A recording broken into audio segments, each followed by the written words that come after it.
Hey you guys, welcome back to our channel. I'm Tashina. Lewis Walker, the late night stalker. Oh, shit.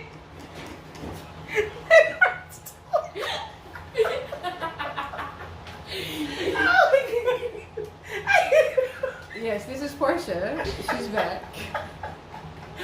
Oh gosh. I'll be forgetting that we have a surgery and I can't laugh. Okay, I'm Portia.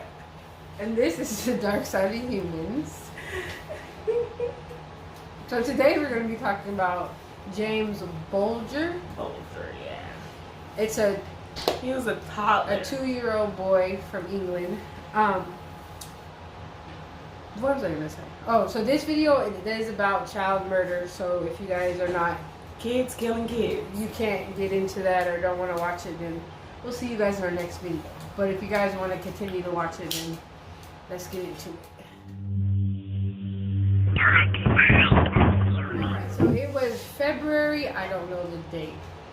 Well, it's February 1993, and Denise Bulger and her little son, James Bulger, and it was said it was her sister-in-law. They all went to the Strand. It's a shopping center, so they were walking around and going to different shops and, you know, just... Where's Britain? England. Okay. England. So they went. So they're just shopping, you know, normal little day. And this was actually the first time that she let little James not be in his stroller. She allowed him to walk on his own, but she was holding his hand, of course. So it was almost time for them to go. So they go to the butcher shop. This is way before leashes. You know how they put the kids on the leash. They didn't have leashes at that. And I don't know. England might not have that. That might be American thing, but we don't know yet. So anyways, this gonna be the funniest video. She gonna be laughing this whole video. Okay, I'm gonna give you a heads up. I just hit my payments. And everything is funny to me right now. So just bear with me. Okay, so even though this case is not funny, so not at all. We're not laughing at the case or the circumstance of the case. So anyways, they went to the butcher shop. She got her meat or whatever, and she went to buy the meat, and she let go of James's hands not more than a minute. She just enough time for her to get her money out, hand the money to the butcher, and get her stuff. She turns around and little James is gone. So she starts looking for him. She's running around trying to find him. So she alerts the mall security, and this is not new. Little kids they wander off all the time. They have candy shops, toy shops, all kinds of stuff. Not at that age, they shouldn't be wandering. But the kids do wander off. So they do stay there wandering off. So what they did is they called security. Security went to all the shops that they think the little kid would want to go to. They even looked into little areas where the little kid could climb into, just anything. They were searched around. They could not find James anywhere in the store. So they decided to call the cops. That's when the cops started looking outside the mall. Maybe he walked outside the mall. They checked in any shops by the mall. They went by the canal. Maybe he fell into the canal. I don't know why they did all the searching before they pulled up the cameras. The CCTV. So they were searching around, then it comes to mind that this is probably an abduction. He was nowhere, and they even checked if he fell in the canal. They checked the streets. Did he get hit by a car? Or is there anywhere in the vicinity of the Strand? But then he was nowhere to be found. So they decided to go look at the CCTV, and that's when they seen two little boys in the CCTV. It was so trash. Grainy. It was so horrible. They could tell it was two little boys. They couldn't, and in the video they looked at bigger than what they were. They looked at like they were older. And the mom recognized James right away by the clothes he was wearing. So he was being led off by two little boys. At that moment, she felt relieved, and the cops felt relieved. They're like somewhere playing. You know, he's with two little kids. What little kids are going to, put any harm to them? He's probably taking them out and feeding them candy and playing with them. They would have been freaked out if they seen a grown-ass man walking out with this little toddler. But at this time, they felt 100% that they were going to find James, and James was going to be brought home alive. So 2 days later, some kids were playing at the train tracks, and they came across little James's body. Split in half. Yeah, he was split. He was hit by the train. But by his body, they know that wasn't the cause of death. He was already killed before he was laid on the train tracks. So at this point, they think they're looking for children between the age of 14 and 16. So they're rounding up all these 60 kids they didn't already interviewed. And one of the kids, real quick? we're gonna pause. We'll be back. One of the boys that they took into custody, he had to end up moving. Him and his family had to end up moving out of their little neighborhood because everybody was trying to beat him. They were being, aggressive to the mom and stuff, but he didn't even have nothing to do with it. But it's just because he was Because he got questioned, so he had put to the stamina on him that he was a suspect. Yes. So they had to rule out all these boys. Then they get a call from this lady. This always happens. I think my doctor's office. Okay, we'll be back. We're back. She had to make her doctor appointment. Yeah, Okay, so we got it. They released the CCTV tape to the public to see if anybody can come, out that recognize. So this lady called and said that she recognized one of the boys, which is Robert Thompson, and his little friend John. Something we can't pronounce. Venable. Sound like Venable. Something like that. Anyways, and they ditched school that day. So when the cops found out and they found out how old they are, they're like 10 years old. Like, no way. So no at way this point, 10-year-olds could have did all at this point, this. they don't think they have anything to do with it, but they have to question them because they brought up in, So they went to Robert Thompson's house first. 2 cops went to their house separately, and they took them and they both took the separate police stations. So when he picked up Robert Thompson, and he was telling them why he was there, Robert Thompson started getting real antsy and moving around and crying, but he said no tears, it was crocodile tears. At that moment, he knew, okay, I think these little boys are guilty. So they both take him, and at first, of course, they're saying that they didn't do nothing. It was weird. You guys, I'm going to put a link. There is an interview with them, and it's creepy because Robert Thompson keeps saying, we never, like, this little English accent. It was just, I don't know, it's creepy. You just have to listen to it. But anyways, at first they were just denying everything. Robert Thompson was even saying I wasn't even at the Strand. I wasn't even very close to there. I wasn't even in Liverpool. I wasn't nowhere close. And then they were like, well, John just told us that you guys were there. And then they were like, so then they started talking, but then they started blaming each other. Robert Thompson is blaming John. John is blaming Robert. They're not saying anything. And finally, I want to say, was it Robert Thompson that first started talking? I think it was John was the first one that started talking. Yeah, he did. Because he was quiet. He actually had a little bit of remorse. Yeah, the cops told the parents. Well, let me give you guys a little background of Robert Thompson and John Bulger. Just say John. Vanable. Anyways, Robert Thompson is one of 7 boys. One of 7 boys.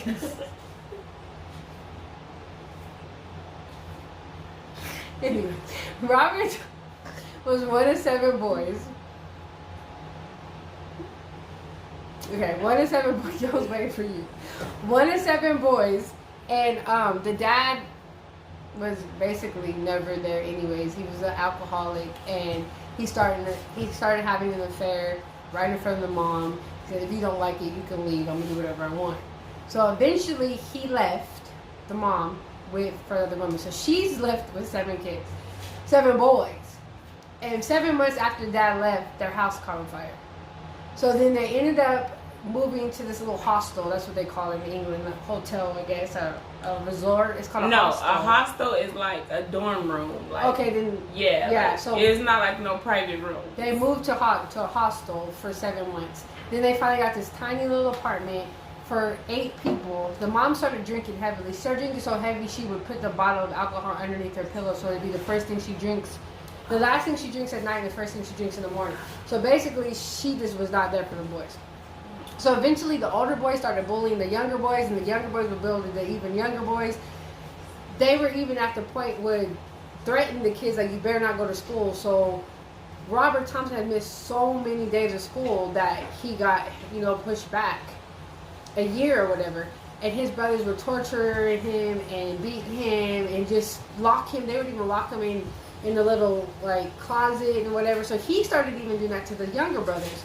So I think it was his 3-year-old brother, he left him at the Strand, the same place where James was abducted. Left him at the Strand crying.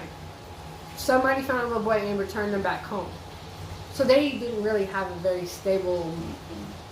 His evil was learned from the previous ones. He just because took his brother would beat them and just whole. So and then John, he is the kid. He's a little follower. A child of 3 children. He's one of 3 children, and his 2, I think they're older siblings. They have learning disabilities, and so the mom and the dad were together. The mom's father passed away, and there's nobody to take care of the mom. So she moves all 3 of her children to move in with their moms. And the dad, he got his own apartment. And it's not, I don't know why they didn't move in together. They always stated that they were always together. They never broke up. They just lived in 2 different areas. Maybe the dad didn't get along with the mother-in-law. Maybe not. They never really said. But, so John would get bullied. He got bullied really, really bad. So he started really acting up. He started imitating how his brother and sister acted. So he would be in school, he would be shaking back and forth, he would be hiding underneath the table. He wanted to get put in the special needs school. Because he felt like nobody bullies you in the special needs school. He even cut himself with scissors. He even strangled a kid with a ruler. It took like 2 adults to remove him off the kid. So anyways, he gets moved back. So he gets moved back a grade, and then him and Robert gets put in the same class. And at first, they don't even get along. They start fighting. They start bumping heads. Then they finally start talking and realize, both of their moms are alcoholics. Both of them were in a very stable environment. So let's link up and fuck up some shit. Yes. So they would do what, I wouldn't say it was normal, but most little chivious kids, they would ditch school. They would, steal little snacks and cakes and little stuff like that or whatever. Secret jam and toast. So, little stuff like that. So that's their little background. So John was the first one that the cops, it looked like he was scared to say anything in front of his parents because he thought his parents were just going to love him no more. So the cops took the parents out and said, can you please tell him that, make him feel reassured or whatever. So they said, whatever you did, we're still going to love you. We're not going to not love you. We're always going to love you. So that's when he told the story. He spilled things, told everything. John, I think it was John or Robert Thompson was supposed to be going to the school to go pick up the gerbils that day. He runs into John. John was like, let's just go to the Strand. Let's just ditch school. Let's go to the Strand. And let's kidnap a kid. That was John. John was the one that brought up, let's kidnap a kid. So they go to the mall. They steal batteries. They steal blue paint. They steal little cakes and little stuff like that, but they're trying to find a kid. So they find this little boy. They're about to kidnap this little boy. His mom was on it though. But His the mom mom was like, But the mom seen it, and the mom's like, if you don't bring your ass back here. So the boy came back. Their plan was to take a kid and push them in front of a car. I know. So they have them on camera stalking out these children, and it so happens they run into little James. And James goes with him. It was quick too, just like literally just like that. It's like they reached out their hand and he just went with it. And it shows on the CCTV. They're walking out the mall with him, and he's holding their hand. Like, so they walk out, and for some reason they said that it just didn't work with them pushing them in front of the car. I don't know if there was too many people around or did they get scared. That didn't work. So their next plan was to go to the canal, and they were going to push him in the canal and let him drown. But they said once they got there, they kept telling him, look into the canal, go closer. But he wouldn't go by the water. James wasn't playing it. So they got mad. They picked him up and threw him on his head. That's where he got the lump on his head, and he was bleeding. I don't know if they got scared, but they said they left. And then they heard a lady, I guess she noticed little James was down there crying, so she was like, do you need help? And then when the boys got scared, and they came back. It's like, oh, that's my brother. He fell. We're going to take him home. And she's just like, okay. But my thing as an adult, you should have been like, where your mama at? Yes. If your brother fell and he bleeding, you're 10, he's 2, Where your mama? And they said that the two 10-year-olds, they look 8. When they were sitting in when they were interviewing them, their feet didn't even touch the ground. Their feet Like was nobody, and they ran across a lot of people with this little boy. Nobody's questioning 3 little kids walking around. It took them. They literally walked 2.5, almost 3 miles to where they ended up at the train tracks. 38 witnesses came out and said that they seen these 2 little boys and James walking. Only 2 people. One lady approached them and asked, what's going on. And they said, oh, this is my brother, whatever. The second, this lady, she comes to him and they said, I found the little boy. They said they found him and he's bleeding. They're going to take him to the police station. This hoe gonna say, why are you letting children, like they're little kids? I'll be like, no, we don't go to police station together. I'm calling 911. She gonna say come. as long as you go straight there. And how you even know if they go straight there? Now I get it. If you don't want to put a kid in your car, I'll be like, all right, I'm gonna follow y'all to the police station. Yeah, like I'm gonna drive behind y'all until y'all take your ass to the police station, or I'm gonna call my it's 3 kids walking on the side of the road. They said they on their way to the police station. I don't think they're going to the police station and send somebody. And I'm pretty sure if they put more pressure on those little boys, they would have ran. They would have just left. If they would have like, where's your mom? Where's his mom? What's your mom's name? Where was the police station at for her to believe that they was taking this kid to the police station? Oh, she gave him directions. So he's hurt. Y'all don't know where the police station is. And y'all 8 years old. Allegedly, y'all look 8 years old. Okay. Mm-hmm. So anyways, they end up at the train track. Now, it's hard to find, like a lot of them don't talk about exactly what happened to James. They don't really get into detail what happened to James because it's very gruesome. So I'm not going to get into details of what happened. But you guys can find it. If you guys want to find out, just Google it, and you guys will be able to find out if that's something you're interested in. But I don't see the point of going into detail what happened to this little boy. Basically, now let's get on this trial. So basically, they tortured him. He suffered over 41 head injuries. They used bricks and they used a metal pole that was there, and there was some sexual aspect to this crime. And after they did all that, they laid his little body on the track and they weighed him down with some bricks or some stones or whatever so he can get hit by the train to make it look like an accident. And the poor little baby was cut in half.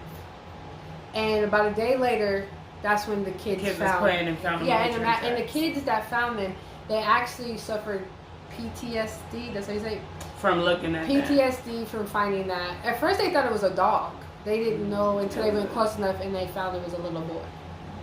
So they suffered throughout, they were damaged from what they saw. So they finally, they confessed. But they still, John was saying he wasn't responsible. He was begging Robert to leave the little boy, whatever. I feel like they were both, one was probably more of a ringleader, but they were both in on it.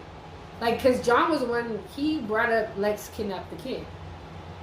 But I think a lot of it with John, he wanted that validation from a bully, so to speak, so he wouldn't be bullied anymore and he could feel accepted. But he's just as wrong as Thompson, because why are y'all trying to go kidnap a fuck? They skipped the animals and all went straight to kids. to kids. And any way it goes, they were going to kill a kid that day. Yep, and it just they already tried. It just so happened to be James, but they weren't going to leave that mall until they left that mall with the kid. Point blank period. Their whole plan was just to kill somebody that day. So anyways, they got, for all what they did to this little baby, they only went to jail for 8 years. So they got charged with murder, and attempt. They got with kidnapping, attempted kidnapping. They got charged with them trying to kidnap the other little boy, and they got charged with murder. But the crazy thing is when they went to court, they had to lift the floor where they stood 18 inches because they couldn't see over the rail. So that kind of lets you know that a court is not made for children, not to be trialed in a murder trial. Like, they had to literally remodel that. I think they asses should have been trialed like adults. No, but I'm saying, like, in that courtroom. I'm not saying they shouldn't. You want to act grown? We're going to charge you like But no, I'm not saying they shouldn't, but courts are not made for children. Like, you wouldn't think that you would have to trial a child for murder. Hey. But I don't put nothing past these kids. I mean, we'll see. You see what they did. So, anyways, they got sentenced. So the I don't know why the judge decided to. The judge released their photos and their information, but after that, that's the only information you ever. The 2 photos that of them when they were little. That's the only photos that ever been released of those boys. And after that, when they get out, when they serve 8 years, they got 8 years. And they got out with new identities. So they're going to get, after that, they're going to get new identities, new social security cards, new birth certificate. Job placement, all that. And that's almost $500,000 to change their identity. Mm-hmm. So they went to, it was not even a jail. It was like a group home. And a year in of doing their sentences, they had been going trips, field trips, go to the museum, aquarium, baseball games. They living the life after they just murdered this boy. They got video games. They got top-notch tutoring that most people can't even afford. That's not in jail. And I get what, like the interview, I get what the psychologist was trying to do. And because since they're so young, I would say that if it's a child that's disruptive, like you're going to jail for stealing, hot wiring cars, or stuff like that. You dismembered a toddler. Yeah, that's what I was gonna say. like, You should never. They shouldn't be trying to rehabilitate you because you're 8 years old and you're already a double, triple menace to society. Yeah, well, they're 10 years old. They looked 8 years old. But I kind of get where he was saying that they're so young that he's trying to get them. But they did a very violent crime. They're probably not safe to anybody if they're released back into regular society. Like, they needed to, after they served their time when they were kids, once they got 18, they should go to prison.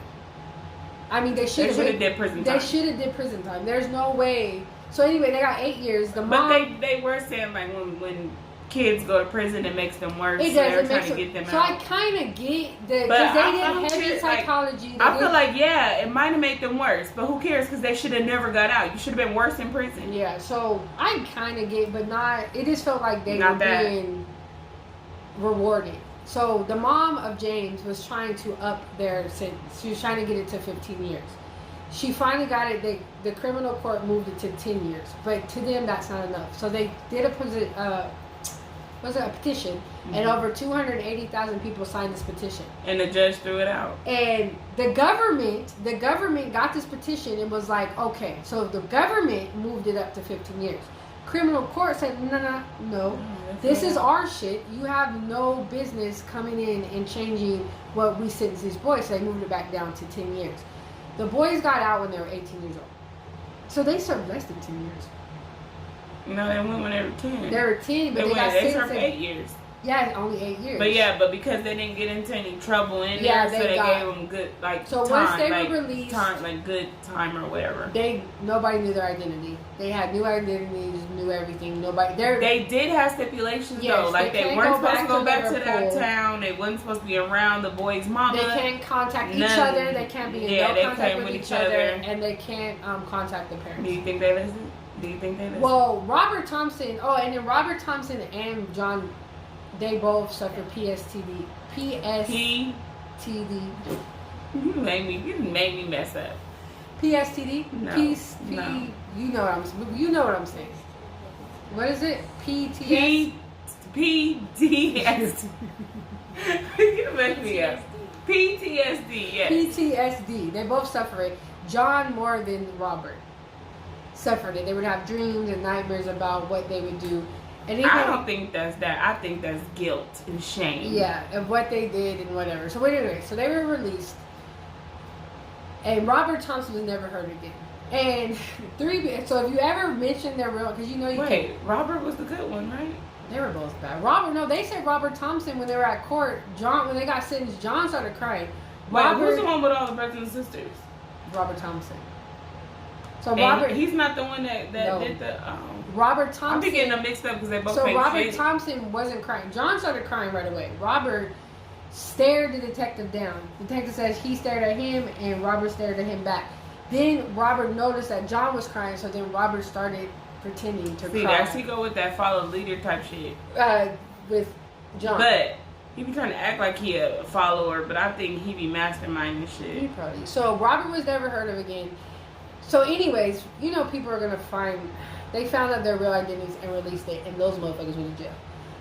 You can't. Nobody can release any information about these boys. If they do, they will go to jail. But the motherfucker John went back to jail anyways for the child pornography. Yeah. So John never followed his probation. He was back in the town by the boy mama and everything. Was bound. Well, we don't know that for a fact, but He I'm pretty was sure. by the boy mama. He just seemed like sadistic. He seemed like the type that just like see sit it. out front of the mama house to see if she's sad and shit like that. So he went back and he was in Liverpool, and then he got caught with child pornography. He got caught with over thousands of it, and category A, B, and C of so. Category A, bad, and more bad. Category A is penetration, and he had over 250 of those. Category B is some penetration and sexual activity. He had over 300 of those, and then C is just pictures. He had over 600 of those, and he was distributing this. He got caught twice. So he went and served his time, got out, and got caught again and served his time again. And this is the crazy thing, and this is why a lot of people be not want to pay their taxes and shit.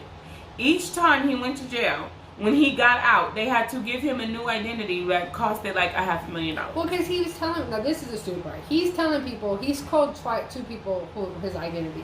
So he had to be put in jail. They kept him in jail for his own safety until they could get his identity. My thing is, your identity was not leaked by anybody else. So we're not responsible to keep you safe because it wasn't leaked by anybody else.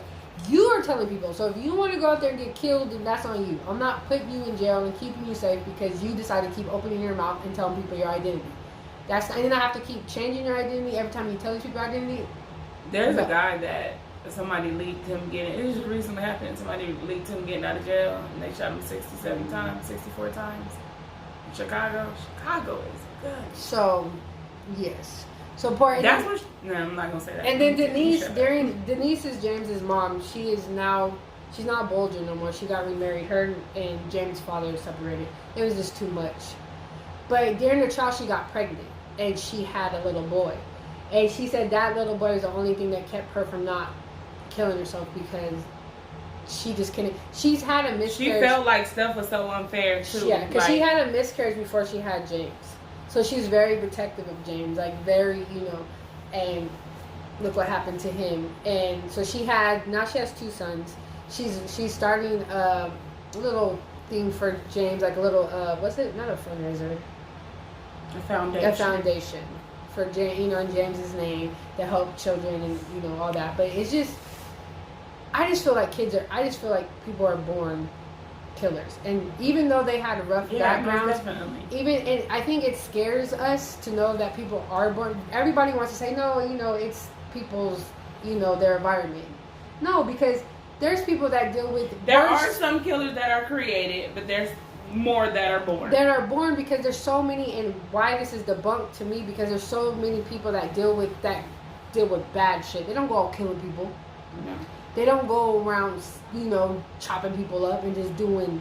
But there to like every 5 normal people, there's 3 serial killers. You can get you know what I mean? Like there's a lot of serial killers that people just don't know. Like, but for you have no idea like what your neighbors is in their house doing. But for a 10-year-old to be like, let's kidnap a kid, and their first thing to do is just kill it. Let's kill a kid, like. That's not normal. That's just not. I don't care if you are in a bad environment. If you get bullied,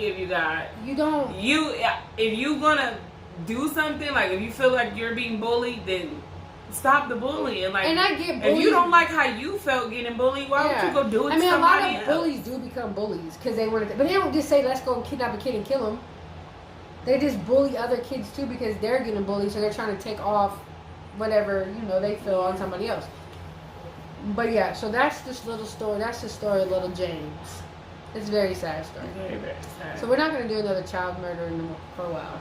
No. But It was a And very... again, me being silly had nothing to do with the story. It has everything to do with I started feeling a lot of pain before we started filming, so I had to take my meds, so I was in a goofy state. And for those of you that are wondering how my surgery went, it went great. It went good. I'm up sitting, and yeah, I was walking early, so I'm cool. So shout out to Jaden for holding it down last week. So yes, that's our video, and we will see you in our next one. It was a nightmare.